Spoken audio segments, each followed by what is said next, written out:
Asahan ng above normal na dami ng ulan sa pagpasok ng La Nina sa darating na Hunyo ayon sa Pag-asa.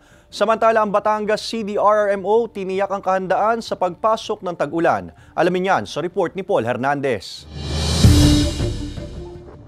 Sa gitna ng idinaraing na init, babala ngayon ng State Weather Bureau na Pag-asa. Paghandaan na rin ang susunod na pagbagsak ng ulan dala ng La Nina phenomenon. Hindi pa raw masasabi ang kaibahan ng La Nina ngayong taon sa mga nagdaang taon kung saan inaasahan itong mararamdaman pagsapit ng Hunyo. Ang sigurado, above normal ang ibubuhos nitong ulan. For example po, sa Metro Manila, meron po tayong 100 mm na normal rainfall. Ngayon, pag sinabi tayong above normal, higit pa po dun sa 100 mm na ulan na maaari pong maranasan ng... Nakikita ng Pag-asa ang 60% pag-iral nito sa bansa. Sinisimula na ang paglilinis sa mga estero at kanal sa Batangas City na bahagi ng Prevention and Mitigation Program ng City Disaster Risk Reduction Management Office o CDRRMO. Inaayos ng ating DPWH, nagpalit tayo, nag-improve ng drainage system ang DPWH natin, and of course, naka-align na din naman yun dun sa Drainage Master Plan.